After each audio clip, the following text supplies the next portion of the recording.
On October 17th, 2018, the Jamaican women's national team made history by becoming the first Caribbean team to qualify for a Women's World Cup.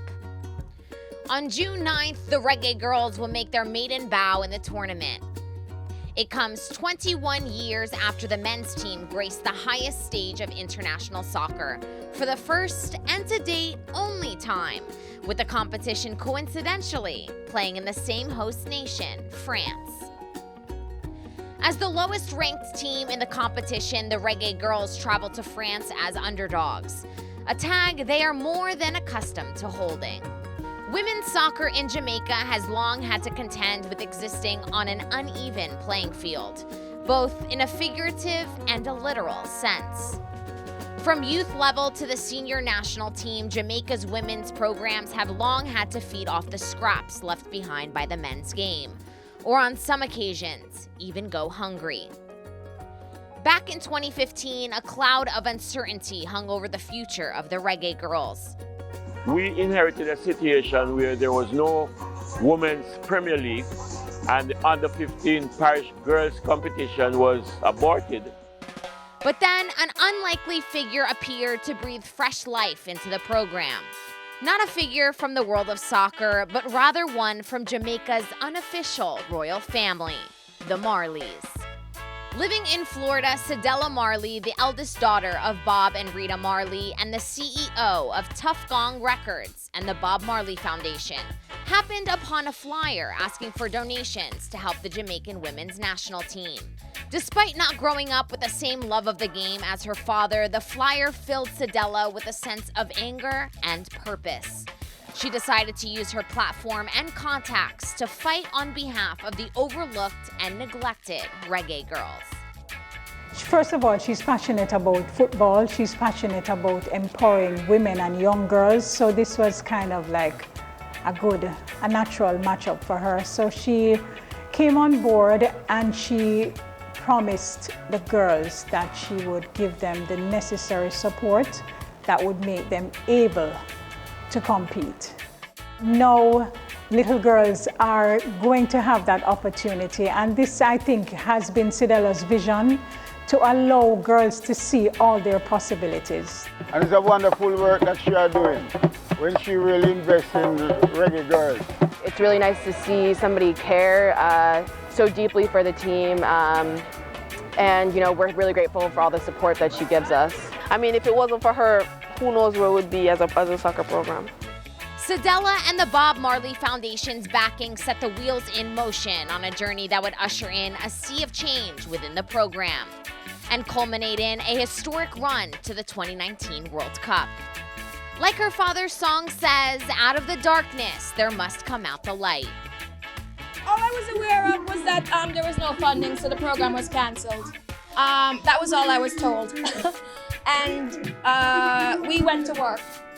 We need people who actually believe in women's football, in the federations, in all federations. And I think once we start to grow the grassroots programs, as I think Jamaica has been doing, but now just like putting our foot in it and not just a little fluff because it's just something to say, well, we do that too. No, we do that too and we win. That's how I see it. I'm not one to just do something because it's to be done. If I'm not going to be the best at it, then why do it? The first order of business installing a coach with an intimate knowledge of the program, as well as fresh ideas. That coach was Hugh Menzies, with over 30 years of coaching experience to draw upon, as well as a network of schools and colleges to provide his players with regular playing time away from the national team. Menzies was the perfect fit for the Reggae Girlz, even if he didn't realize that when he initially got involved with the team. I had no intentions of really getting involved in the actual coaching component of it, but just trying to help them facilitate their needs. And they asked me to do a couple of training sessions, and then I ended up doing all the training sessions for the rest of the 10 days. And then after they didn't qualify, Cedella came to me and asked me if I wanted to be the technical director and the head coach. I volunteered, took the job, wanted to give back to my culture, my country, just basically the biggest component for her when she talked to me was, how can we change the mindset of how people perceive females in sports? And then when we started, they disbanded the league here. So I took it as another hurdle I have to jump over. So I just started shipping kids out, put them into universities, boarding schools, and pro leagues in Europe. Looking beyond Jamaica has been one of the keys to Menzies' successful tenure, not only in terms of player recruitment, but also in terms of finding suitable programs for his players to develop, both as athletes and as people. So it was, quote unquote, probably the best thing ever happened. You know, because we were able to use resources outside of the country to develop our players, and not only develop them as players, but also develop them as educated human beings. And while the Reggae Girlz' roster includes a sizable contingent of players from Jamaica's global diaspora, first-generation Jamaicans still play an integral role. As way of example, the team's star player, Khadija Bunny Shaw, is a native of the island. Shaw, who scored 19 goals in the France 2019 preliminaries, honed in on her skills from an early age on the streets of Spanish Town, before rising through the national team's underage ranks and then making her mark on the senior side. Growing up in Jamaica in a small community, Angels Christian District, you know, soccer was the main sport. Whenever the rain would fall, it still wouldn't stop anything. If the soccer field was wet, they took it to the streets. So, you know, every day I grew up seeing soccer playing around, and I was a little girl sitting on the sidewalk. I was really just desperate to know what was so special about this sport. And I mean, I asked my brother to give me a few tips, and that's why I actually started playing soccer. And later on, I asked my dad to get me a basketball, actually, because I just wanted a ball. And he's like, why did you need a basketball? And I said, because I want to kick it. And he's like, no, you need a soccer ball. And I was like, whatever it is, because I would always kick like bottles in the streets, boxes, anything I see, I kick. There were no girls' teams nearby when Shaw was growing up, but undeterred, she developed her game by playing against boys. I think Jamaica needs to have some program that helps to develop girls, but for me personally, I think playing with boys is the best. In order for a girl to get better, they got to be in tough environments as a soccer player. And for me, I was just happy that I was in such, when I was younger, I wouldn't think so when I was younger. But at the end of the day, looking back, I'm just really happy I did that. Looking ahead to the World Cup, Shaw warns Group C opponents Italy, Brazil, and Australia that the underdogs should not be taken lightly. We're a team with a lot of style. You know, we do our own thing. This is one thing that, you know, it's gonna be different for the World Cup. You know, we vibe different. We talk amongst ourselves different. As you can see, when the music is playing, we're not just sitting. Somebody's dancing. Somebody's doing something. You know. Having a mixture of personalities from widely different backgrounds has not hindered the Reggae Girlz' progress or caused friction within the ranks. Quite the opposite, in fact, as Roma defender Alison Swaby explains. I mean, we're all just working towards a common goal. We have the same aspirations and dreams, and I think that because we're all unified around what we're trying to achieve, it makes it very easy for us to gel with each other. And also, like, Jamaicans just like love Jamaicans, so you know, it's kind of like once you enter this group, it's so easy to mesh and gel, and that's something I'm really grateful for, because we obviously didn't have a lot of time to prepare. So because it was so easy to enter the group, you know, that's how we were able to get this process started and remain successful. Swaby grew up in Hartford, Connecticut, along with her sister Chantel, another member of the Reggae Girlz' roster. Both are products of the U.S. youth system, who made the transition to the Jamaican national team. Well, I previously came from the U.S. youth teams, and you know, just that transition from there to Jamaica was just the biggest difference. When I went to the U.S., it was, you know, it was pretty like uptight. You know, it was like very, very structured. It was like, you know, you do this and this. But with Jamaica, like, there was a lot more leeway. I felt a lot more like, you know, welcomed. The style of play we have is just so unique, and just to be able to like see our forwards, you know, do all these moves and take on all these players with all this fanciness, it's so fun to watch, but it just like shows how technically good like our players are. So, you know, I love the style of play. Despite the team's appealing playing style and the huge stride it has made in recent years, the program is still a long way behind other, more established women's senior teams. Money or lack of it has been a common theme and continues to act as an obstacle for women's soccer in Jamaica. Grassroots soccer is still under-resourced and the national team has fewer training camps to work with than other teams.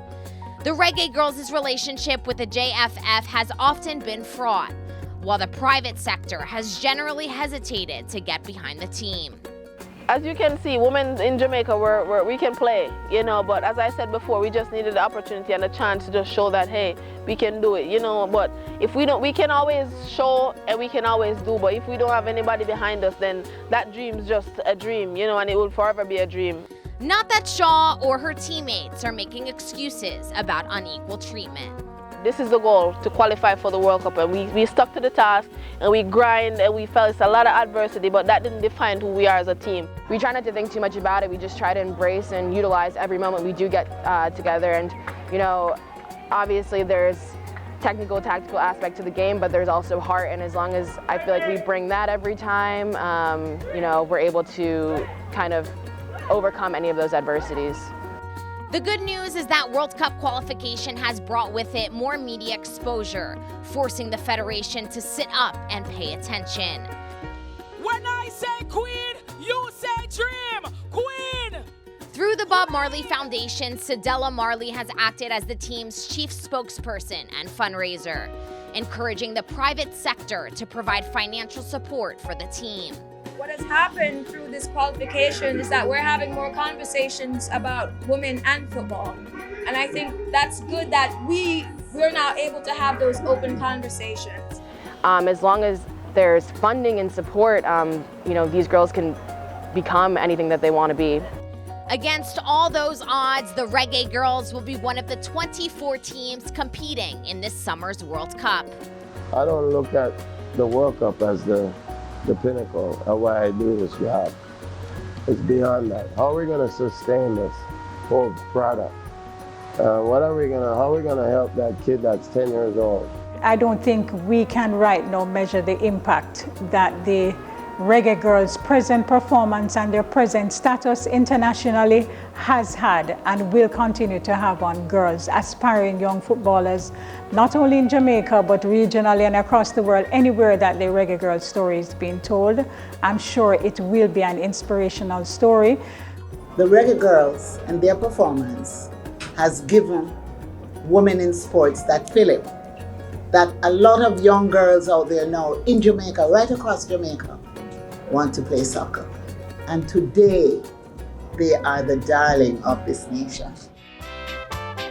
Across Kingston, Connecticut, and the rest of the globe, future Reggae Girlz will be watching every second of the action as their heroes go toe-to-toe with the world's best.